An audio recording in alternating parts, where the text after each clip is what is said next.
Olá, queridos companheiros de jornada. É com muita alegria e gratidão que recebo e aceito o convite para participar das atividades desta instituição que sabemos ter uma grandiosa missão no movimento espírita do estado do Rio de Janeiro. Para nos harmonizarmos e iniciarmos nosso encontro, uma mensagem do Espírito Emmanuel, psicografia de Francisco Cândido Xavier, contida na obra Palavras de Vida Eterna. Ajudemos também. Ele respondeu e disse: Dai-lhes vós de comer. Evangelho de Marcos, capítulo 6, versículo 37. Em muitas ocasiões, propomos a benfeitores espirituais determinados serviços que, acima de tudo, são oportunidades de trabalho que o Senhor, abnegado e vigilante, nos oferece. Enunciamos rogativas e relacionamos diversos quadros de ação para a caridade. O doente de certa rua, o parente necessitado, o obsesso que sofre não distante, a casa conflagrada do vizinho, o companheiro algemado ao leito, o amigo em prova inquietante. Os obreiros da espiritualidade movimentam-se e ajudam, devotados e operosos. Contudo, em suplicando o socorro alheio, não nos cabe olvidar o socorro que podemos prestar por nós mesmos. É indispensável acionar as possibilidades da nossa cooperação fraterna, os recursos, ainda que reduzidos, de nossa bolsa, o nosso concurso pessoal, o nosso suor e as nossas horas a benefício daqueles que a sabedoria divina situou em nossa estrada para testemunharmos a própria fé. Diante da turba faminta, ouvindo as alegações dos discípulos que lhe solicitavam a atenção para as necessidades do povo, disse-lhes o Senhor: Dai-lhes vós de comer. E os discípulos angariaram diminuta porção de alimentos, antes que o Mestre a convertesse em pão para milhares. A lição é expressiva. Não basta rogar a intervenção do céu em favor dos outros, com frases bem feitas, a fim de que venhamos a cumprir o nosso dever cristão. Antes de tudo, é necessário fazer a nossa parte, quanto nos seja possível, para que o bem se realize, de modo a entrarmos em sintonia com os poderes do bem eterno.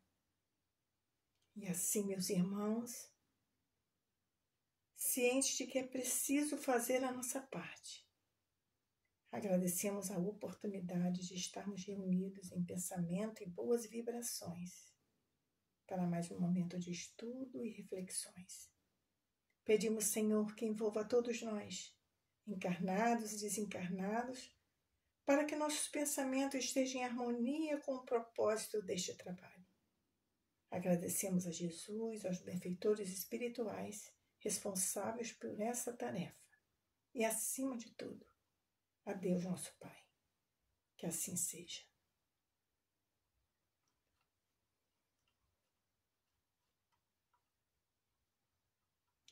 Nossas reflexões serão pautadas na obra Os Mensageiros, que nos remete ao nosso comportamento diante dos compromissos firmados na espiritualidade e nos alerta, através de exemplos de vários irmãos, de como precisamos estar sempre atentos, olhando, vigiando, orando, para que possamos realizar com sucesso nossas missões.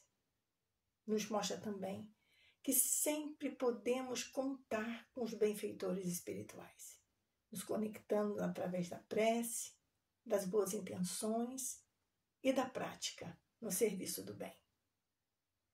Nesse estudo, vamos destacar o resumo de algumas passagens que, com certeza, irão despertar em vocês, queridos irmãos, a vontade de saber e conhecer mais sobre a obra Os Mensageiros.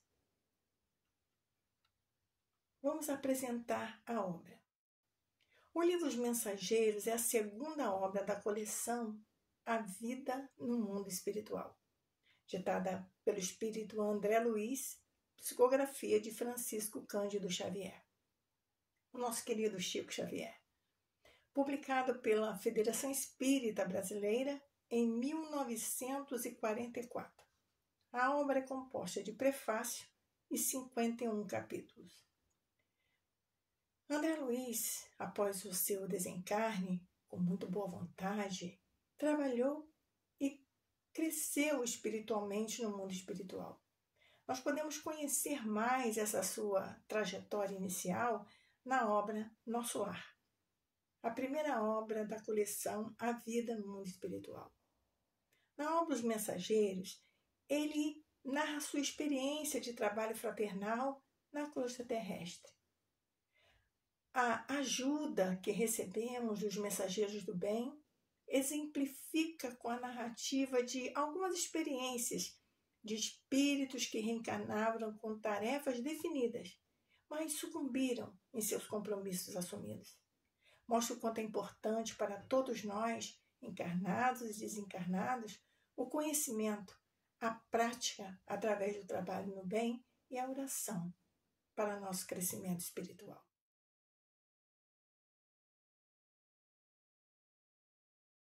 O prefácio é feito pelo espírito Emmanuel, psicografado por Francisco Cândido Xavier. É datado de 26 de fevereiro de 1944 e nos mostra as verdades que devemos aprender enquanto estamos a caminho, para que possamos ter melhores condições de entendimento no plano espiritual. Vejamos alguns trechos desse prefácio. Forçoso é reconhecer que o cérebro é o aparelho da razão e que o homem desencarnado pela simples circunstância da morte física não penetrou os domínios angélicos, permanecendo diante da própria consciência, lutando por iluminar o raciocínio e preparando-se para a continuidade do aperfeiçoamento noutro campo vibratório. A morte física não é salto do desequilíbrio, é passo da evolução, simplesmente. A importância de reconhecermos que a morte física faz parte de nossa evolução, que não nos modifica de maneira nenhuma a nossa personalidade, não nos torna espíritos perfeitos, que precisamos nos preparar, aproveitando as oportunidades oferecidas para que possamos dar continuidade ao nosso aperfeiçoamento espiritual. Continue, Emmanuel. O espiritismo cristão não oferece ao homem tão somente o campo de pesquisa e consulta, no qual raros estudiosos conseguem caminhar dignamente, mas muito mais que isso, revela a oficina de renovação, onde cada consciência de aprendiz deve procurar sua justa integração com a vida mais alta, pelo esforço interior, pela disciplina de si mesma, pelo autoaperfeiçoamento. Por isso, caros irmãos, que devemos não só ler a obra, mas estudá-la, reestudá-la, como todas as obras que trazem conteúdos doutrinários. Conteúdos que nós só vamos absorver à medida do nosso momento evolutivo. Então, algo que hoje não nos remete a uma autorreflexão, que possa não nos ajudar nesse momento a um autoaperfeiçoamento, ao reestudarmos alguns anos depois, 10 anos depois, após esse tempo, ela já pode nos dizer algo mais direto à nossa compreensão. Estudar é preciso, sempre. A leitura está lá, a escrita está lá, a codificação está lá. Nós é que mudamos. Então, nós precisamos reestudar para ter uma melhor compreensão. Continue, Emmanuel, no prefácio do livro dos Mensageiros. Entregamos, pois, ao leitor amigo as novas páginas de André Luiz, satisfeitos por cumprir um dever. Constitui um relatório incompleto de 1 semana de trabalho espiritual dos mensageiros do bem, junto aos homens, e, acima de tudo, mostram a figura de um emissário consciente e benfeitor generoso em Aniceto, destacando as necessidades de ordem moral no quadro de serviço dos que se consagram às atividades nobres da fé. Fica o recado de Emmanuel. Se queremos trabalhar, se queremos atividades salutares no plano espiritual, é preciso boa vontade para adquirirmos qualidades morais. Vamos ver como é que se dá com André Luiz. Capítulo 1. Renovação.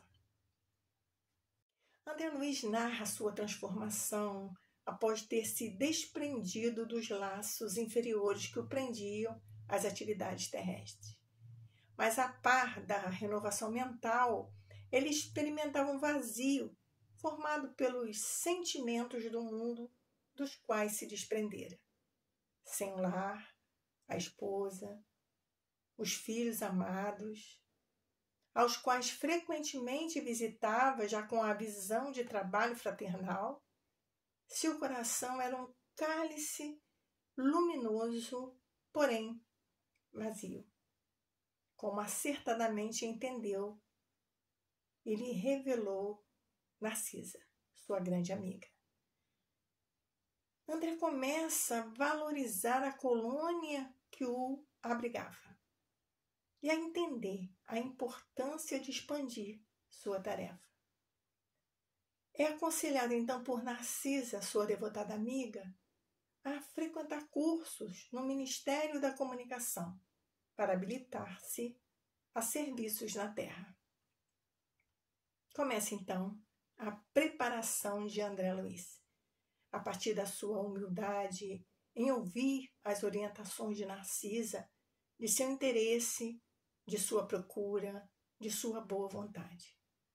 Vamos conhecer um pouquinho desse emissário do bem, Aniceto, figura importante pelos ensinamentos que nos traz nesta obra.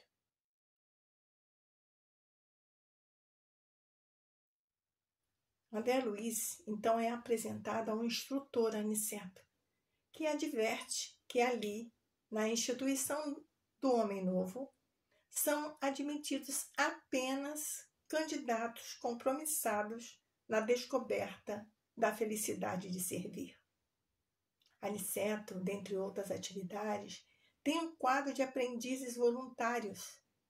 André Luiz é convidada a integrar esse quadro. Aceita o convite, sentindo-se honrado. É encaminhado, então, ao Centro de Mensageiros. Observemos, queridos irmãos, a orientação, o pré-requisito para fazer parte da instituição do Homem Novo. Candidatos compromissados na descoberta da felicidade de servir. E não é isso que nos convida diariamente Jesus através dos seus ensinamentos? Não é a bandeira que carregamos na doutrina que escolhemos? Fora da caridade, não há salvação. Isto é, benevolência para com todos, indulgência para as imperfeições dos outros e perdão das ofensas. Se buscarmos conquistar essas atitudes, não estaremos servindo? Não seremos mais felizes com a consciência livre de perturbações? Sim, irmãos. Uma valiosa informação para todos nós, que nem sempre estamos dispostos a servir. Por algum motivo, por alguma razão, por alguma prioridade em nossas existências, adiamos a nossa possibilidade de servir. Vamos com André Luiz, no Centro dos Mensageiros?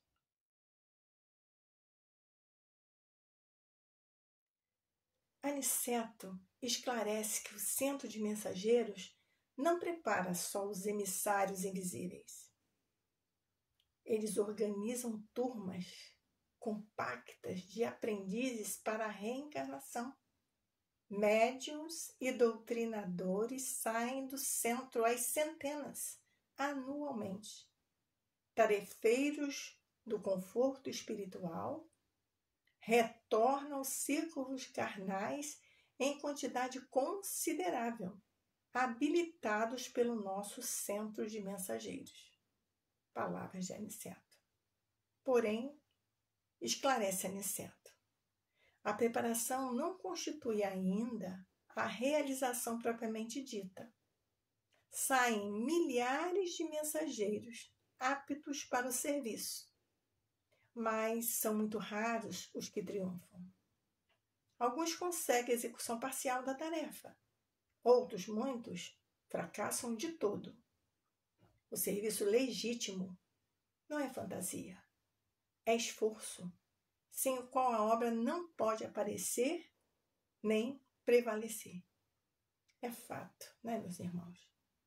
Fomos preparados na espiritualidade para servir em diversas tarefas, porque, servindo, estaremos trabalhando em nosso próprio benefício.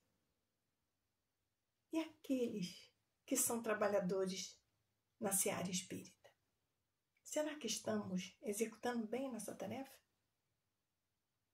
Vamos conhecer, dentro da tarefa deste grupo de mensageiros, alguns irmãos e suas respectivas histórias, para que possamos espelharmos nelas, aprendermos com elas e, de preferencialmente, não repeti-las.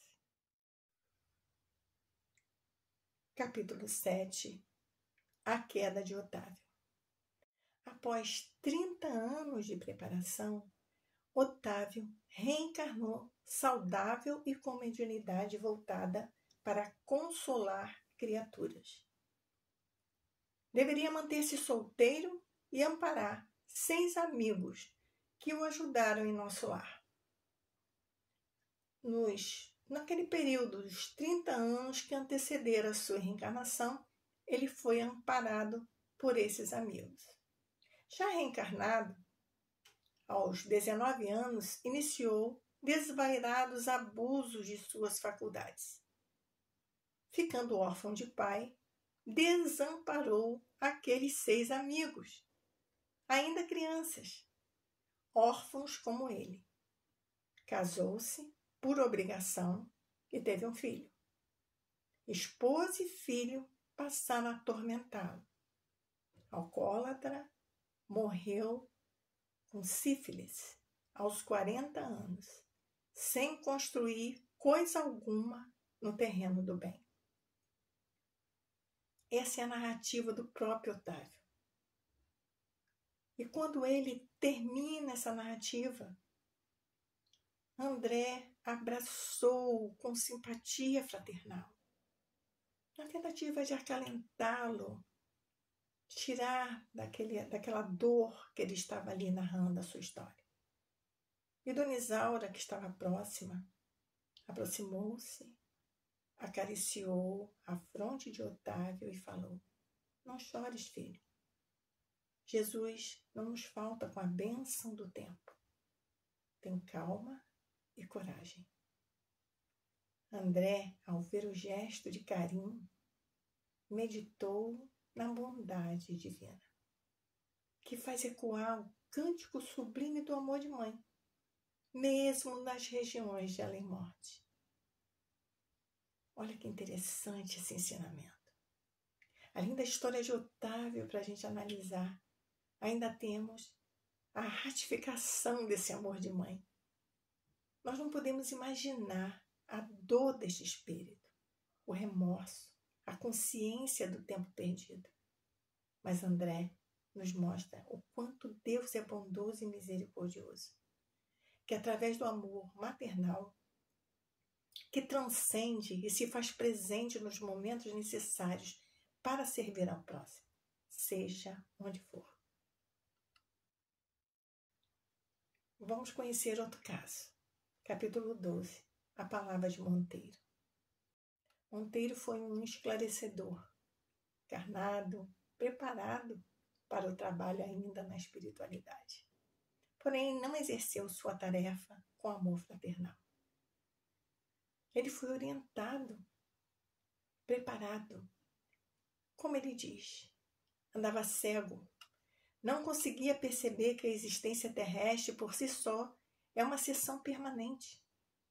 Talhava o espiritismo a meu modo, toda a proteção e garantia para mim e valiosos conselhos ao próximo.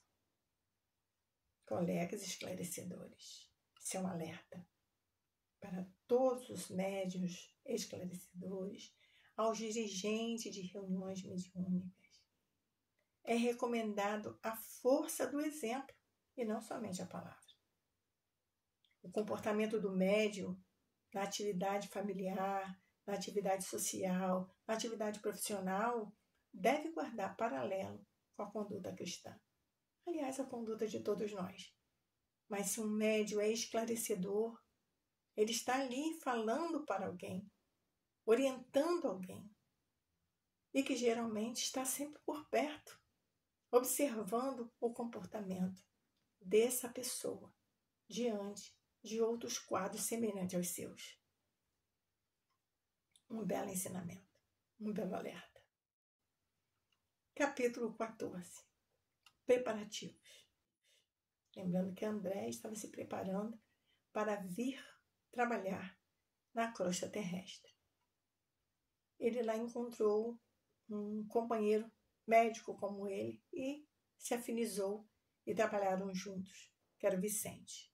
André, Luiz e Vicente, antes de se dirigirem à crosta, onde permanecerão por uma semana, recebem melhoramento da visão no gabinete de auxílio magnético às percepções, para que possam auxiliar com mais presteza aos irmãos que irão atender. É sugerida a prece, sem o fanatismo inconsciente.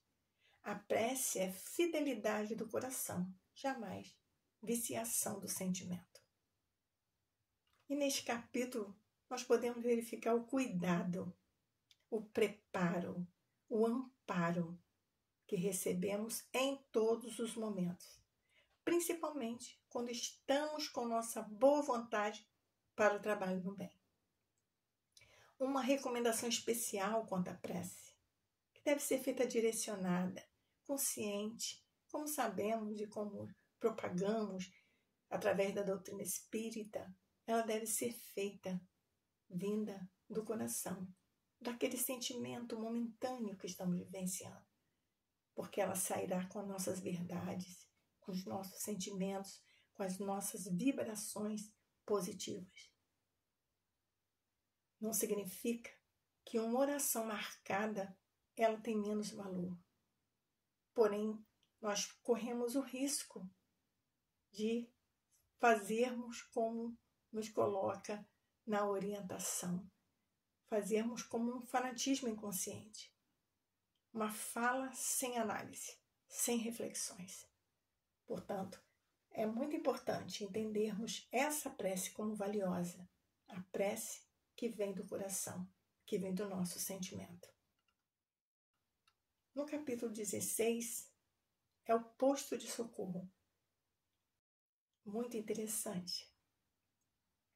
Chegam a um castelo educandário, resguardado por pesados muros.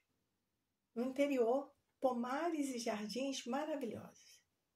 André Luiz vê um quadro. Pintura em tela que já havia visto em Paris. Então, lhe é explicado que o pintor da tela de Paris copiou-a desse original, após vê-lo em uma visita, em sonho. Bastante interessante, né? Essa experiência e essa constatação de que podemos visitar belos e significativos lugares durante o descanso do corpo físico. Mas não podemos esquecer que usamos aí também nosso livre-arbítrio. Ele nos encaminhará de acordo com nossa consciência e, consequentemente, no nosso momento evolutivo. Por isso, queridos irmãos, que devemos estar atentos, conscientes de nossos pensamentos, de nossas palavras, de nossos atos. Ainda nesse momento que passamos, ainda nesse processo evolutivo que estamos vivenciando, mas sempre atentos para que possamos sempre conseguir o melhor que nós possamos angariar no nosso momento evolutivo. E esse é um fato bastante relevante. Onde vamos enquanto dormimos? Capítulo 22. Os que dormem. A equipe chega a pavilhão escuro, situado em área com 3 quilômetros de extensão mais ou menos. No interior, espaçosas enfermarias, silêncio absoluto. Cerca de 2.000 espíritos ali estão adormecidos. Tem semblante horrendo, quase todos, estampando pavor em cadavérica palidez. São as criaturas que nunca se entregaram ao bem ativo e renovador. Geralmente, os que acreditaram convictamente na morte como sendo nada, o fim de tudo, o sono eterno. Queridos irmãos, verificamos com essas narrativas no capítulo inteiro que vocês lerão, que estaremos nos ambientes que acreditamos, da maneira que esperamos, que construímos em nossa jornada terrena. Como é importante o esclarecimento, as verdades que nos libertam, o trabalho que consolida nosso conhecimento para estarmos em melhores condições, encarnados e desencarnados. Importante sempre lembrarmos das palavras do Cristo, que tanto nos orienta. Sabereis a verdade. Conhecendo a verdade vos libertará, com certeza. E vamos ao capítulo 25, os efeitos da oração. Luzes irradiantes em flocos de várias colorações partiam de cada espírito da equipe, indo cair sobre os corpos inanimados, promovendo alguns movimentos como se esforçarem por fugir ao sono doloroso. O trabalho da prece é mais importante do que se pode imaginar no círculo dos encarnados. Não há prece sem resposta. E a oração, filha do amor, não é apenas súplica. É comunhão entre o Criador e a criatura, constituindo assim o mais poderoso influxo magnético que conhecemos. O poder da prece, o poder da oração. Como é lindo e esclarecedor esse capítulo. Vocês vão amar quando lerem e estudarem na íntegra. E reiterando sempre o poder da prece. Os benfeitores espirituais nos incitam a utilizá-la, mas utilizá-la de fato como ligação fluídica entre todos nós e o Criador. Como é necessário que entendamos definitivamente o poder e o benefício da prece.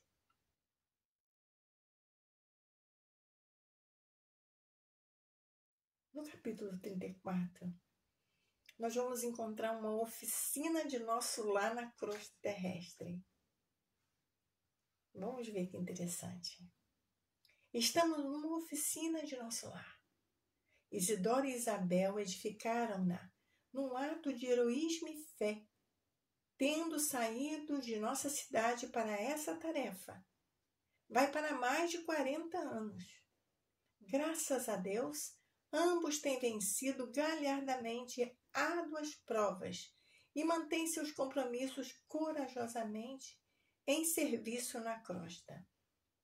Há 3 anos, voltou ele para a nossa esfera e, contudo, graças ao altruísmo da esposa e aos vínculos de amor espiritual que conservam acima de todas as expressões físicas, continuam estreitamente unidos como no primeiro dia do reencontro na existência material.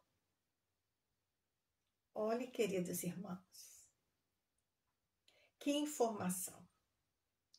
E aí nós vamos entender a importância do Evangelho no lar, a importância da prece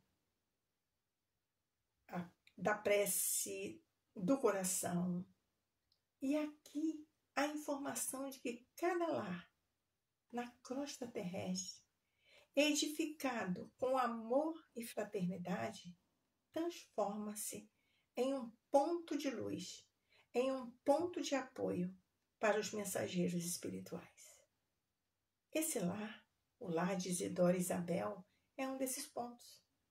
É uma oficina da colônia Nosso Lar, onde eles recebem os mensageiros do bem aqui, na crosta terrestre. Agora, com uma curiosa informação, Isidoro, já desencarnado, continua o trabalho. Desencarnou e, pelo seu compromisso com o trabalho, ele continua junto à família encarnada. Como Deus é misericordioso! E como a dedicação e o compromisso bem realizado podem nos oferecer tarefas luminosas. É uma bela informação. Nós vamos fechando essas reflexões, voltando à mensagem de Emmanuel lá no prefácio da obra Os Mensageiros, que diz assim: não falta concurso divino ao trabalhador de boa vontade. E quem observar o nobre serviço de um aniceto, reconhecerá que não é fácil prestar assistência espiritual aos homens. Trazer a colaboração fraterna dos planos superiores aos espíritos encarnados não é obra mecânica, enquadrada em princípios de menor esforço. Claro, portanto, que para recebê-la não poderá o homem fugir aos mesmos imperativos. É indispensável lavar o vaso do coração para receber a água viva, abandonar envoltórios inferiores para vestir os trajes nupciais da luz eterna. Então, nesse trecho que está lá no prefácio, Emmanuel já nos esclarece o quanto é difícil nos assistir. E, evidentemente, a gente compreende muito bem essas palavras. O quanto ainda somos rebeldes, o quanto ainda não compreendemos o nosso objetivo, claro, como espíritos imortais, filhos de Deus.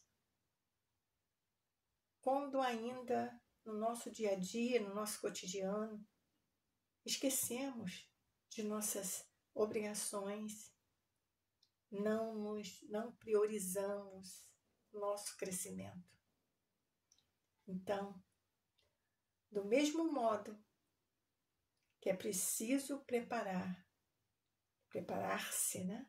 num plano espiritual para atender àqueles irmãos encarnados, Emmanuel nos dá o alerta que para recebermos essa ajuda incondicional, certa, que nos oferece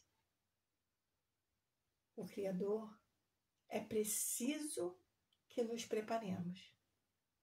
É preciso que estejamos prontos, abertos, de boa vontade.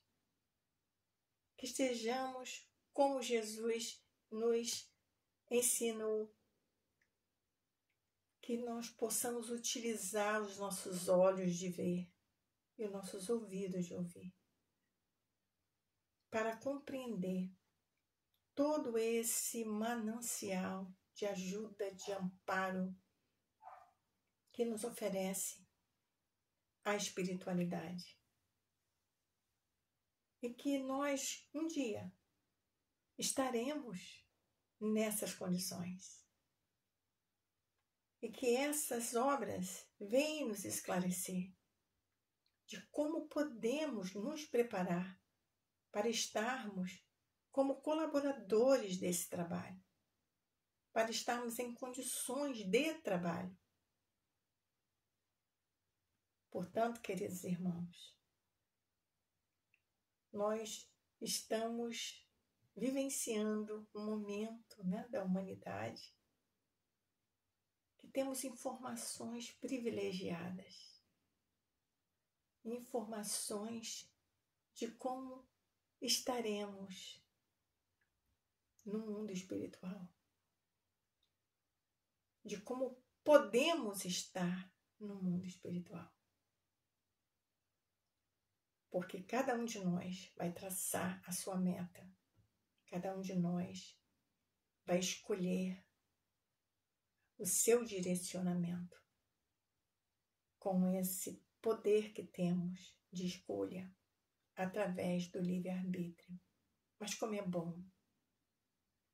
bom termos essas informações, não como uma leitura superficial. Por isso essa apresentação é uma apresentação do livro, mas que estão todos convidados. Há uma leitura mais profunda, há um estudo preferencialmente em grupo, para que haja debate, para que haja outras ideias envolvidas, para que possamos aprofundar cada vez mais esse conhecimento. Porque será, com certeza, em nosso próprio benefício. E nós já sabemos, já temos consciência, que se queremos uma humanidade melhor, se sabemos que vamos caminhar para essa humanidade melhor, é preciso que nos melhoremos, que nós somos a humanidade. Portanto, a cada um desencarnado que se melhore e retorna como um espírito encarnado, com mais consciência de seus deveres e dos seus objetivos, automaticamente estaremos renovando o nosso orbe, porque sabemos que isso irá acontecer. Então, queridos irmãos, vamos aproveitar as despedidas que serão feitas junto aos seus companheiros que estarão retornando ao nosso lar no término do seu trabalho. E diante dessas verdades que nos estimulam o estudo, que nos estimulam o trabalho, vamos acompanhar a comovente prece pronunciada pelo bondoso Aniceto, quando ele reuniu o grupo, se preparando para o retorno ao nosso lar.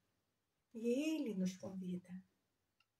Agora, irmãos, auxiliem-me a orar. Senhor, ensina-nos a receber as bênçãos do serviço. Ainda não sabemos, amado Jesus, compreender a extensão do trabalho que nos confiaste. Permite, Senhor, possamos formar em nossa alma a convicção de que a obra do mundo te pertence, a fim de que a vaidade não se insinue em nossos corações com as aparências do bem. Dá-nos, Mestre, o espírito de consagração aos nossos deveres e desapego aos resultados que pertencem ao teu amor. Ensina-nos a agir sem as algemas das paixões, para que reconheçamos os teus santos objetivos. Senhor amorável, ajuda-nos a ser teus leais servidores. Mestre amoroso, concede-nos ainda as tuas lições. Juízo reto, conduze-nos aos caminhos direitos. Médico sublime, restaura-nos a saúde. Pastor compassivo, guia-nos à frente das águas vivas. Evangelho sábio, dá-nos teu roteiro. Administrador generoso, inspira-nos a tarefa. Semeador do bem, ensina-nos a cultivar o campo de nossas almas. Carpinteiro divino, auxilia-nos a construir nossa casa eterna. Oleiro cuidadoso, corrige-nos o vaso do coração. Amigo desvelado, sê indulgente ainda para com as nossas fraquezas. Príncipe da paz, compadece-te de nosso espírito frágil, abre nossos olhos e mostra-nos a estrada de teu reino. Que assim seja. Graças a Deus. Obrigada, queridos irmãos. Vamos ler e estudar a obra Os Mensageiros e as demais obras da coleção A Vida no Mundo Espiritual. Fiquemos com Jesus.